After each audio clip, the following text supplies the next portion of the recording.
Dick Wiley.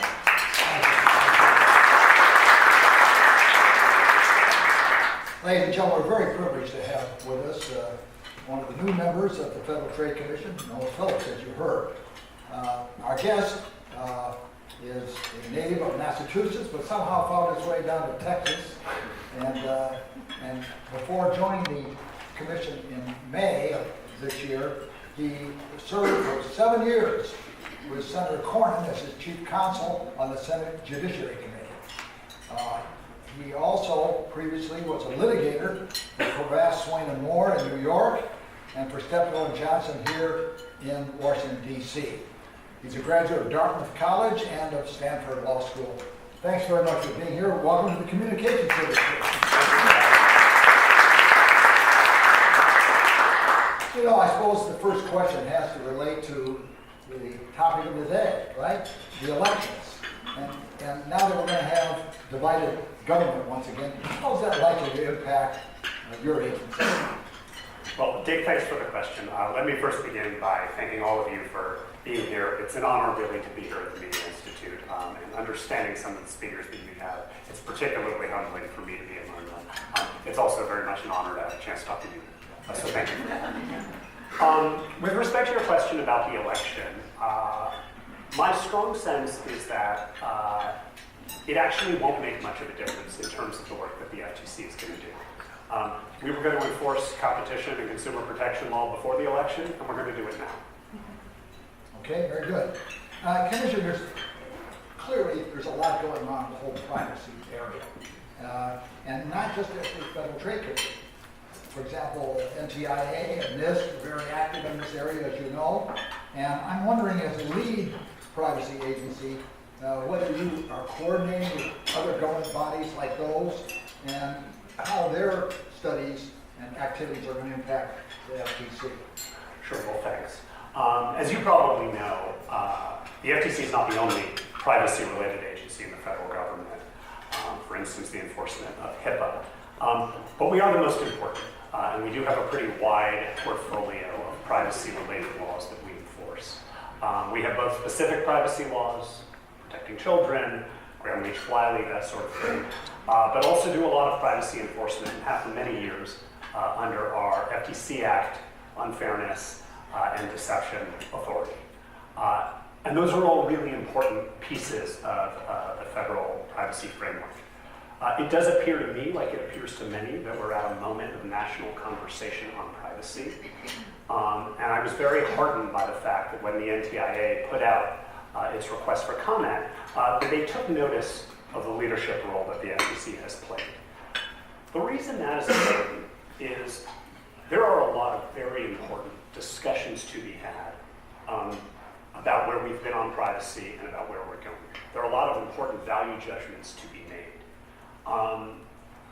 And a lot of the discussion is had at the sort of theoretical. I'll take an example from outside the United States. The Europeans think about consumer privacy as a fundamental right. That's why we get laws like GDPR. Americans don't necessarily do that. We have, of course, fundamental rights on privacy. That's what the Fourth Amendment is about. But they are vis-a-vis the government, not necessarily against private firms. So there are a lot of, again, really important discussions that we need to have. But as those who watch the FTC and have seen what we have done over decades know, when it comes to law enforcement, when it comes to looking at actual violations and evaluating cases, facts are often a lot more complicated than sort of big picture theoretical discussions. And I feel like we have a lot to bring to the table on that. How have cases actually worked? What was the conduct going on? What were the representations made? Were they material? Were people harmed? These are all really important parts of the privacy discussion. So with all of that said, I was really heartened that NTIA specifically tagged the FTC as the agency on privacy. And appropriately so. Commissioner, while the privacy process plays out at the federal level, you're aware that there's activity at the states. In particular, California taking this lead, I suppose, from Europe and their own global data privacy regulation, has enacted a rather rigorous law, one might say, that could be said to be rights-based rather than risk-based. maybe you could kind of give us your flavor on that, what that means and how that's going to impact the FTC. Sure. So let me say the following. As a person who works in federal law enforcement, my focus is on federal law, not necessarily what the states are doing. I do have concern as we approach questions about privacy that a proliferation of laws at the state level may have a negative impact on competition. When you are a large firm, compliance, any kind of firm, compliance is an economy of scale. And so you can aim your lawyers at whatever the legal regime is or whatever the legal regimes are, and you can figure it out. A lot harder for a startup, a lot harder for a small company. And so I worry if you have too many different compliance regimes, that it may be harder for smaller companies to compete. And rights-based and risk-based, can you give us a little background on that, what that may mean? Sure. So, as I said a moment ago, one of, to me, the fundamental distinctions in the way, for instance, that the Europeans approach privacy, the way that Americans have historically approached it on the consumer level, is that we have not used a rights framework for thinking about things, and we fought in particular in the context of risk. So take COPPA, which is our statute governing privacy for children. We have made a collective decision as a society that the data that children produce and information about them are higher risk. I'm a parent of 3 children. That makes a lot of sense to me. By the same token, financial information or health information. We can have lots of different arguments about what ought to be in the bucket or out of the bucket, but the fact of the bucket is about saying we care especially about that, and we worry especially about the disclosure of that. And so I think that's a really important framework to keep in mind. It's worthy of note that in addition to the regime that we have also for many decades had very robust innovation and competition, and those are good things. Commissioner, what do you foresee as far as possible federal privacy legislation? And did yesterday make it increase or decrease the possibilities of that? Sorry, of what?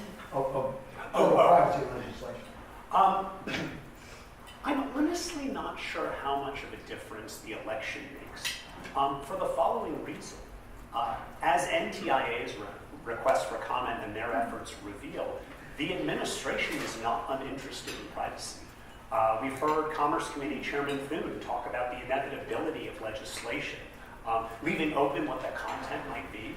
So this is an issue where I think you see maybe different philosophies getting into it, but you do see, to my mind, an earnest effort on both sides to try to reach a deal. The House has shifted, but I don't know why those earnest intentions would change dramatically because of that. Okay. Privacy, of course, is only one part of your agenda, and you always think of antitrust and competition law as being a major focus of the Federal Trade Commission. What principles guide you in this area? So I think the most important principle that guides me, or the most important principles would be law and economics together. One of the wonderful things about our antitrust regime is that for many years it has embedded economics in the consideration of the law, and it has done so in an attempt to establish clear rules of the road, which we as law enforcers can keep in mind when we look at cases, but equally, if not more important, market participants can look at when they are planning what to do. You want a world where a lawyer can tell a client with some degree of confidence how a transaction or a contract will be viewed.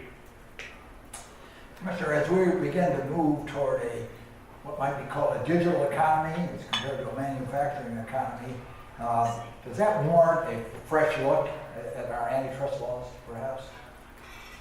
Well, let me start with this. Right now, the Commission is taking a pretty fresh look at a lot of different things with these hearings that we are doing. But the history of the antitrust laws as we have them today is not a short history. It's not a willy-nilly history.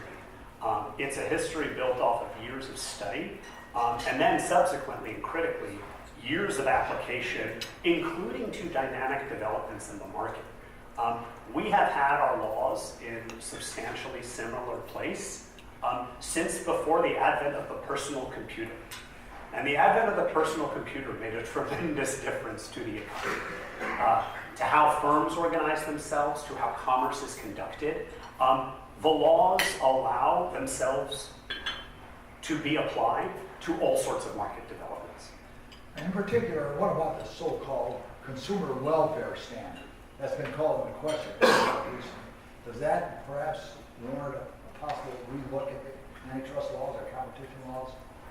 Let me say the following. Maybe you can explain also Sure. what you mean by that. This is good. So this is the crowd that knows that Brand X isn't just a case on Chevron deference. But I do get to explain what the consumer welfare standard is. So the consumer welfare standard is sort of the dominant principle in antitrust law, and I'm going to simplify a little, but basically it goes something like this. It is, as I mentioned a moment ago, an approach to the law that is grounded in economics, and it looks principally at the effect of conduct on consumers, and in particular, as opposed to competitors. So what we look to protect is the circumstances of competition in the market, not necessarily the well-being of particular firms. So why does that matter? The classic case is, think of a large and efficient firm. That large and efficient firm is able to maybe buy cheaper, maybe produce better, and they send those benefits down the line to the consumer. They may be bad for their competitors. Right? They may put out of business smaller, less efficient competitors, but that is not necessarily an antitrust harm. And that is sort of the fundamental framework through which we have long viewed the law. Let's turn to a sort of a sensitive area, I'd say, and that is platform bias. We've heard a lot about that. That is maintaining a level of competition that might prevent leading internet providers from constraining political speech. Do you see this as something that would require a change in the competition laws? No. This is something on which I've spoken a little, and it is an argument that, as applied to antitrust law, gives me some reason for concern. So first, I want to leave aside actually the debate over whether there is bias. This is the Media Institute, and probably some of you are aware that the charge of bias has been leveled against the media too.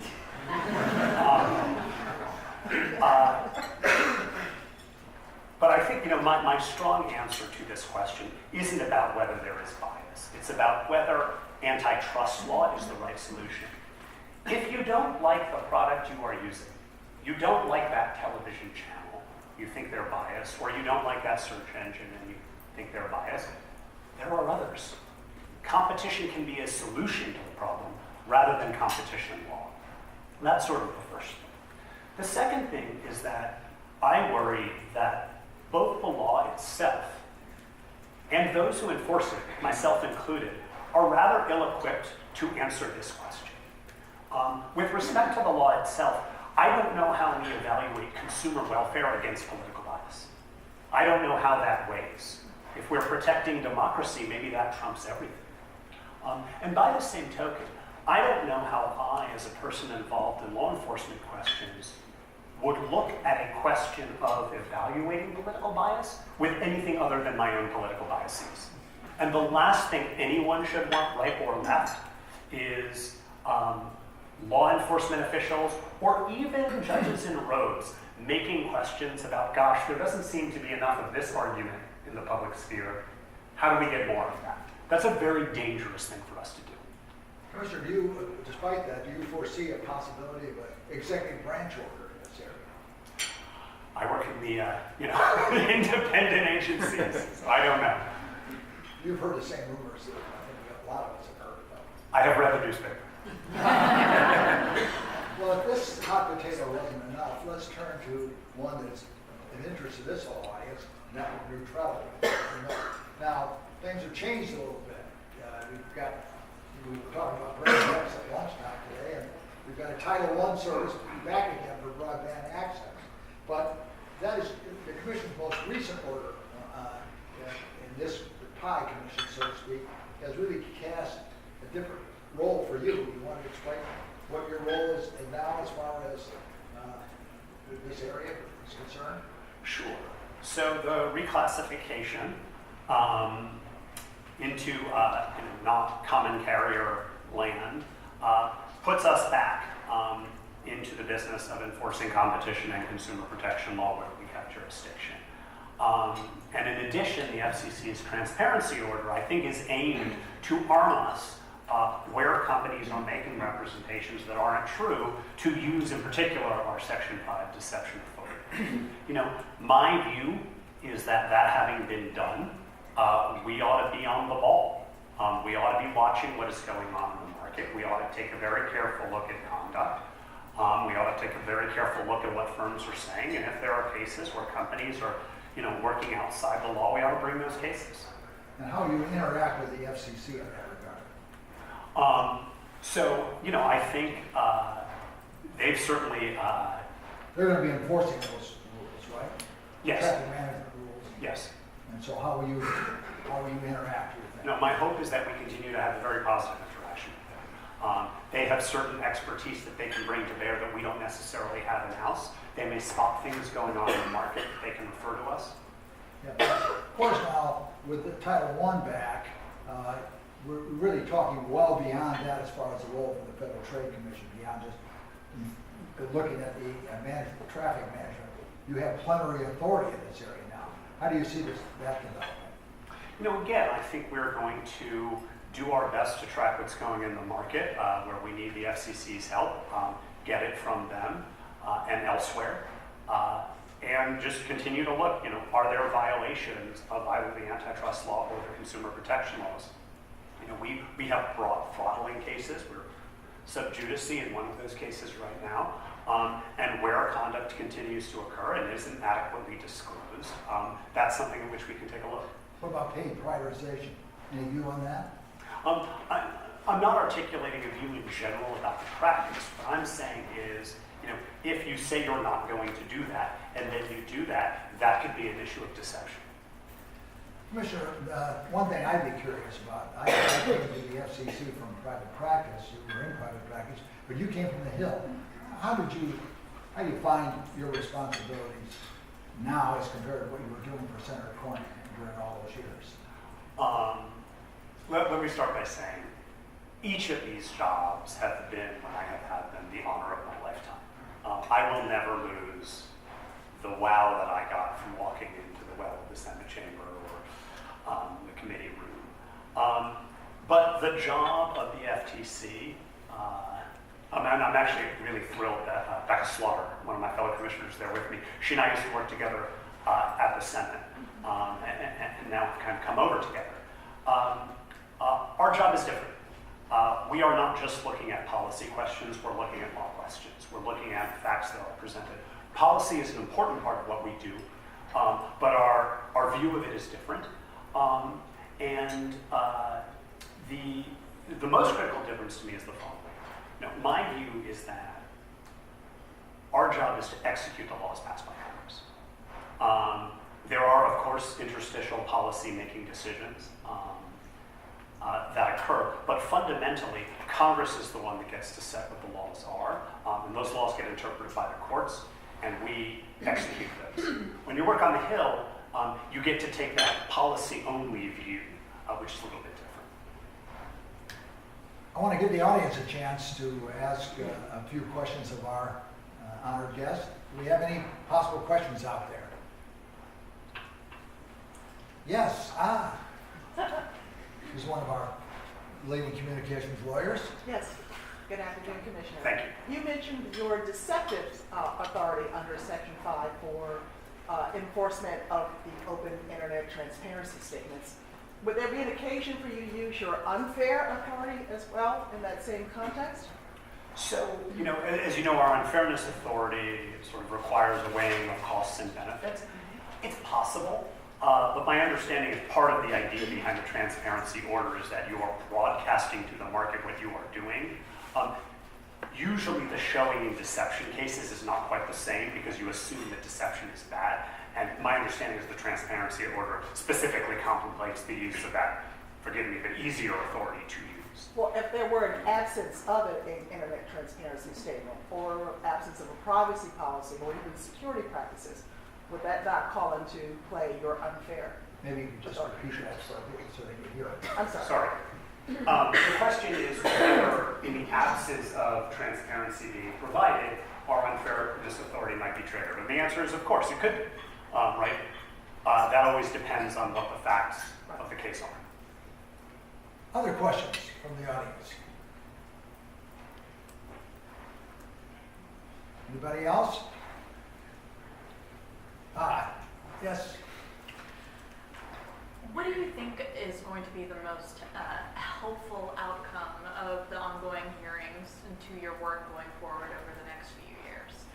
Just repeat it. Sure. So the question is about our hearings that we're doing at the FTC and what I think will be the most helpful outcome. So thinking back to the 1995 hearings under Chairman Potofsky, which was sort of a model for what we're doing now, like in IP or in the treatment of efficiencies, there was learning and consensus building around certain areas that ended up, translating into how we looked at cases and enforcement priority. And that is certainly a potential outcome here. We've thrown, as you may have noticed, a rather wide net. So I don't know, as I sit here, will we get that kind of clear, forward-looking consensus learning, or even not quite consensus, but very compelling learning. But we may. And there are a lot of really interesting issues that people are talking about that I think are worthy of discussion. Any reactions to this week's hearing on privacy, big data, and competition? My reaction is that I haven't even had a chance to look at it, so I don't have a reaction. All right, you'll get there. I watched Ginger Gin's opening, but that was about it. Other questions? We've got just a few more minutes. Oh, I'm sorry, I missed it. Yeah. All right, yes, Scott Delacorte. Sure. You're whom you know, I think. There's been, under the Section 5 authority, in privacy cases, a recurring question about what constitutes reasonable data security and whether there's sufficient guidance for private firms about what they need to do to comply. A question that's been raised in litigation, including recently in the lab of the case. Do you have thoughts on the level of guidance that's available currently from the Commission, what the newly constituted Commission may offer in terms of additional guidance?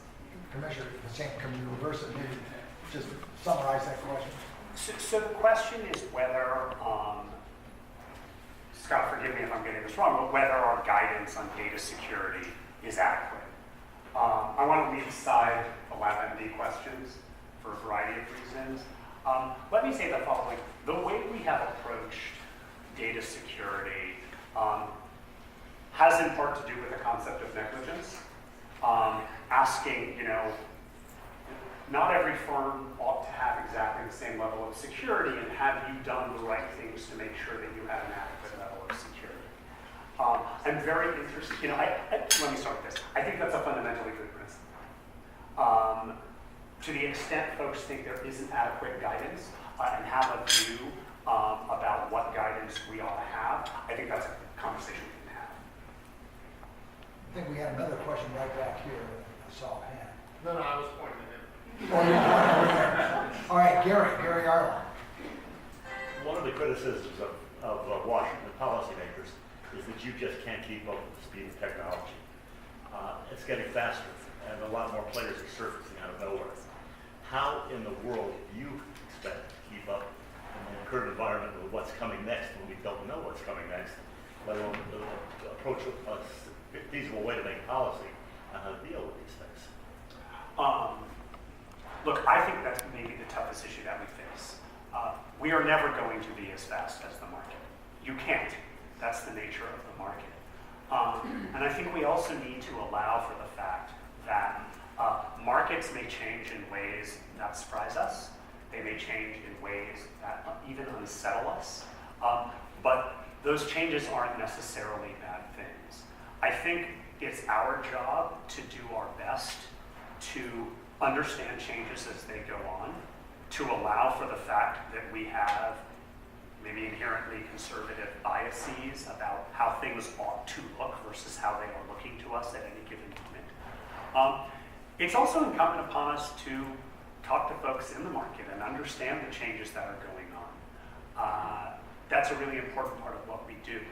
But one thing I do want to stress, both in terms of competition law and in terms of consumer protection law, that these are statutes informed by decades of development in case law that help in part capture this issue. Like, they allow, if you think of the rule of reason test, which is the framework for much of antitrust law practice, they allow the defendant in a case to come and proffer the pro-competitive benefits of the conduct of the transaction in question. That's actually in part a result of the Patofsky hearings. That's a really important thing, because I might not understand your practice as well as you do, and it might look bad to me, right? For some reason, I might think, oh gosh, that's bad, but maybe even anti-competitive bad. But you have an opportunity then to proffer that excuse. That's a really important principle that has allowed these laws, again, both on the competition and the consumer protection side, over time to develop, to develop with changes in the economy, right? And there's a benefit to kind of risk-based, standards-based rules, as opposed to just specific tweaks to a particular problem that we see. Commissioner, does the FTC staff have adequate resources to keep up with the changing technology? Have experts in that area to help keep you up to date? We do, and to what extent we're ready is a matter of ongoing discussion. What I will say is that in the last 6 months, working with the staff at the FTC and watching how they work is one of the great pleasures, maybe the great pleasure of what I do. Every single case gets looked at, not only by a team of lawyers, but also by economists. And so you get a lot of information from that process. Well, ladies and gentlemen, I think this has been a very succinct discussion. Really appreciate you being here. Let's give our distinguished guests